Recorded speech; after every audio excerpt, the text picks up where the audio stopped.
हर हर महादेव। श्री शिवाय नमस्तुभ्यम। पूज्य गुरुदेव प्रदीप जी मिश्रा द्वारा कल की दूसरे दिन की कथा जो बालोद छत्तीसगढ़ में हुई है, उसका सार अपने चैनल हेमा शर्मा के माध्यम से बताने का पूरा प्रयास करूंगी। गुरुजी की कथा हर किसी के लिए सर्वोपरि है, हम तो केवल सार ही बताने का प्रयास कर रहे हैं।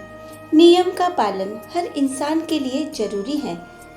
दो तरह के लोग जल चढ़ाते हैं। एक वे जो नियम बना लेते हैं कि भगवान भोलेनाथ को जल चढ़ाए बगैर उनका जीवन शून्य है। भगवान के दर्शन को महत्वपूर्ण मानते हुए वे रोज मंदिर जाते हैं और शिव जी को जल चढ़ाते हैं। मंदिर में जाकर शिव जी को बड़े भाव से जल समर्पित करते हैं, अपने जीवन के कल्याण हेतु जल चढ़ाते हैं। और एक वे होते हैं जो केवल वार त्योहार मंदिर जाते हैं, केवल अपनी मनोकामना ही ईश्वर के समक्ष रखते हैं। जैसे ही भोलेनाथ मनोकामना पूर्ण कर देते हैं, बस मंदिर जाना बंद। यह महाराज जी राम जी और रावण का उदाहरण देते हैं। राम जी का नियम है जल चढ़ाए बिना खुद जल भी नहीं पीते। और एक है रावण जो शिव जी को बहुत मनाते हैं, शिव जी पर जल भी चढ़ाते हैं। जब रावण को सारी विद्याएं प्राप्त हो जाती है, शिव जी के द्वारा सारा बल मिल जाता है, तब वह जल चढ़ाना छोड़ देते हैं। यहाँ साफ साफ नजर आ रहा है कि रावण में कितना स्वार्थ था। इस दूसरे दिन की बालोद छत्तीसगढ़ की कथा के दौरान महाराज जी कहते हैं इस कथा में कि इस दुनिया में दो चीज बड़ी ही दुर्लभ है, एक ज्योतिर्लिंग के दर्शन और दूसरा शिव पुराण की कथा करवाना। ज्योतिर्लिंग के दर्शन करना बहुत ही ज्यादा दुर्लभ बताया है। दो असुर भाई इलावल और वातापी की कहानी यहाँ पर महाराज जी ने बताई है। दो भाई थे, दो असुर भाई थे, एक का नाम था इलावल और दूसरे का नाम था वातापी। ये दोनों भाई भगवान शिव की बहुत आराधना करते थे, नियमित रूप से मंदिर जाकर इनकी पूजा करते थे एवं उन पर जल चढ़ाते थे। इलावल ने वरदान मांग लिया कि मैं मरे हुए को बुलाऊं तो वो जिंदा होकर वापस आ जाए। भोलेनाथ को प्रसन्न करके ये वरदान मांग लिया और भोलेनाथ ने उन्हें ये वरदान दे दिया। और वातापी ने ये वरदान मांग लिया कि मैं किसी भी रूप में चले जाऊं और फिर अपने असली रूप में वापस आ जाऊं। बस इन दोनों को ये वरदान मिल गया, क्योंकि भोलेनाथ की इन्होंने बहुत तन मन से पूजा की थी, बहुत श्रद्धा पूर्वक इनकी पूजा की थी। भोलेनाथ ने प्रसन्न होकर इन दोनों को इनकी पूजा के अनुसार इनके कहने पर इन्हें वरदान दे दिया। अब ये तो आप और हम सभी जानते हैं कि धर्म नष्ट होने पर केवल असुरों का राज्य रह जाता है। इस वरदान को पाकर इन दोनों भाइयों ने बहुत ही गलत फायदा उठाया। इलावल अपने भाई वातापी को बकरा बना दिया करता था। बकरा बनाकर उसको काटकर उसके मांस को बनाता था और भोजन में बनाकर ब्राह्मण संतों को बुलाकर कहता था कि हमारे यहाँ भोजन करने आ जाइए। उन्हें नहीं पता रहता था कि भोजन में बकरे का मांस मिला हुआ है। भोजन में दुर्गंध ना आए, ऐसा कुछ वो डाल दिया करते थे जिससे संत महात्मा भोजन कर कर चले जाते थे।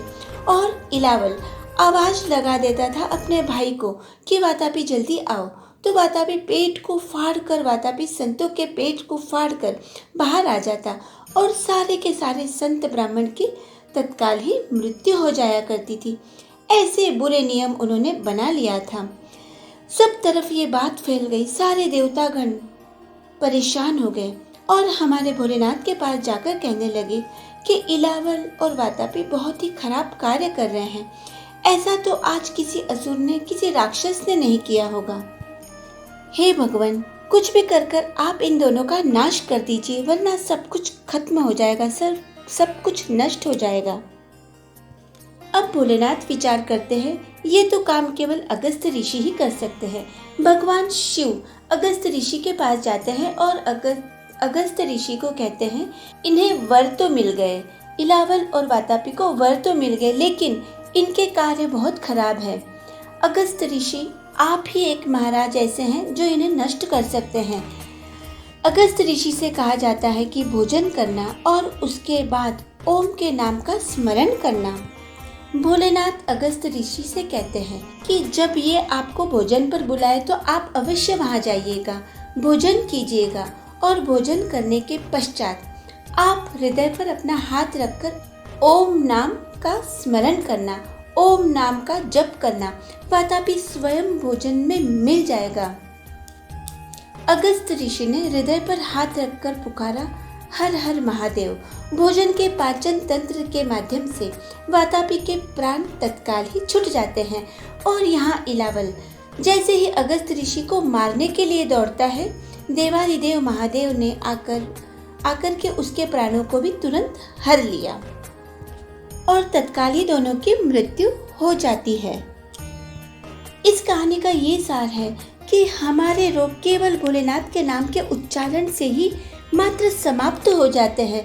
तभी जब कोई बहुत बीमार पड़ता है या ऐसी कोई घटना हो जाती है जिससे ऐसा लगता है कि अब तत्काल ही इस व्यक्ति की मृत्यु हो सकती है, इस व्यक्ति के प्राण जा सकते हैं, तब महामृत्युंजय मंत्र का जाप किया जाता है। केवल ओम नाम के उच्चारण से मात्र इतना फायदा है, तो क्यों न हम रोज मंदिर जाएं। जिस तरह गुरुदेव हमें रोज कहते हैं, एक लोटा जल सारी समस्याओं का हल, क्यों न इसे रोज निभाएं। हमारे चैनल हेमा शर्मा के माध्यम से हम गुरुजी की शिव पुराण कथा का केवल और केवल सार बताने का ही छोटा सा प्रयास कर रहे हैं। तो प्लीज़ हमारे चैनल हेमा शर्मा को सब्सक्राइब करें, लाइक करें और ज़्यादा से ज़्यादा लोगों को शेयर करें। आप सभी श्रोतागण को हेमा शर्मा का धन्यवाद।